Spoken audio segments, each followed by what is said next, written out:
படித்தவர்கள் அதிகமாக இருக்கக்கூடிய முதல் 5 நாடுகள் என்ன என்ன? வாங்க வீடியோக்குள்ள போலாம்.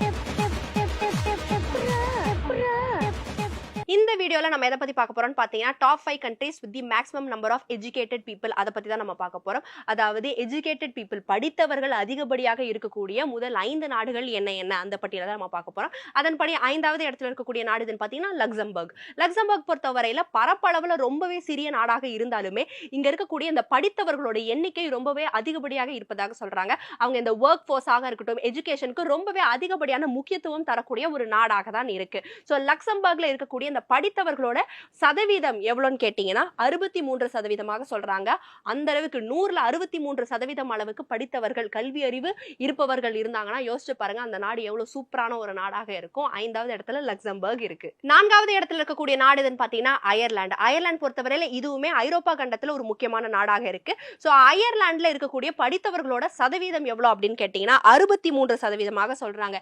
இங்கேயுமே நிறைய கிராஜுவேட்ஸ் டிகிரி முடிச்சவங்க இருக்காங்க அப்படிங்கிறது நமக்கு இந்த பட்டியல் மூலமாகவே தெரியுது. சோ அந்த அளவுக்கு அதிகப்படியாக இருப்பதனால தான் 4வது இடத்துல அயர்லாந்து இருக்கு. ரெண்டுமே 63% தான். பட் 5 மற்றும் 4 இடத்தை பிடிக்கக்கூடிய நாடுகள் எதுவாக இருக்கு அப்படின்னு பாத்தீங்கன்னா லக்சம்பர்க் மற்றும் அயர்லாந்து. 3வது இடத்துல இருக்கக்கூடிய நாடு எதுன்னு பாத்தீங்கன்னா ஜப்பான். ஜப்பான் பொறுத்தவரையில ஆசிய நாடுகள்ல ஒரு முக்கியமான நாடாக இருக்கு. ஹைலி டெவலப்டு கண்ட்ரியாக இருக்கு அப்படின்னு சொல்லலாம். இங்கேயும் எஜுகேஷன் படிப்புக்கு அவ்வளவு முக்கியத்துவம் தராங்க. சோ அந்த கல்வி முறையும் இங்க சூப்பராக இருப்பதனால தான் நிறைய பேர் இங்க போய் படிக்கலாம் அப்படின்னு சொல்லிட்டு போவாங்க. ஆனா ஒரு முக்கியமான விஷயம் என்னன்னா அங்க ஜாப்பனீஸ் எஜுகேஷன் தான் ரொம்பவே அதிகப்படியாக இருக்கும். சோ எப்படியாவது ஜாப்பனீஸ் கத்துக்கிட்டு நம்ம அங்க போலாம், அப்பதான் சர்வை பண்ண முடியும் அப்படின்னு சொல்லிட்டு.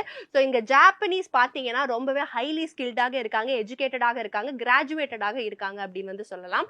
சோ இந்த நாட்டுல இருக்கக்கூடிய படித்தவர்களோட சதவீதம் எவ்வளவுன்னு கேட்டீங்கன்னா 65% சொல்றாங்க. சோ ஜப்பான் 3வது இடத்துல ஒரு முக்கியமான இடத்தை பிடிக்குது. 2வது இடத்துல இருக்கக்கூடிய நாடு எதுன்னு பாத்தீங்கன்னா கனடா. கனடா பொறுத்தவரையில நிறைய இந்தியன் ஸ்டூடெண்ட்ஸ் இந்திய மாணவர்களே இங்க இருந்து நம்ம அங்க போய் செட்டில் ஆயிடலாம்ப்பா, அங்க போய் படிச்சுட்டு செட்டில் ஆயிடலாம், அங்க கல்வி முறை சூப்பராக இருக்கு, எஜுகேஷன் அவ்வளவு நல்லா தராங்க அப்படின்னு சொல்லிட்டு எல்லாரும் கிளம்பி போக தான் செய்யறாங்க. அங்க போய் ஒரு வாழ்வாதாரத்தை உருவாக்கலாம் அப்படின்னு சொல்லிட்டு அங்க போய் பிஜி பண்ணிட்டு அங்கேயே செட்டில் ஆகி ஒரு வாழ்வாதாரத்தை உருவாக்குறாங்க அப்படின்னு சொல்லலாம்.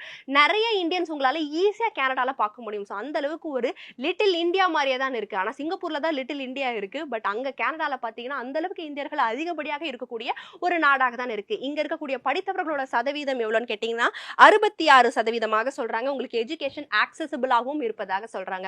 ஃபைனலா முதல் இடத்துல இருக்கக்கூடிய நாடு எதுன்னு பாத்தீங்கன்னா சவுத் கொரியா.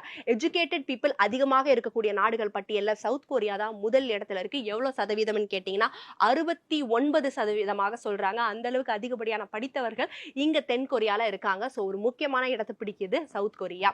இந்த வீடியோல நம்ம எதை பத்தி பார்த்தோம்னு பாத்தீங்கன்னா எஜுகேட்டட் பீப்புள் அதிகமாக இருக்கக்கூடிய முதல் 5 உலக நாடுகள் என்ன என்ன அந்த பட்டியலை தான் நம்ம பார்த்தோம். இதை பத்தி உங்களுக்கு கருத்தை கண்டிப்பாக கமெண்ட் செக்ஷன்ல சொல்லுங்க. நான் உங்களை அடுத்த வீடியோல சந்திக்கிறேன். பை.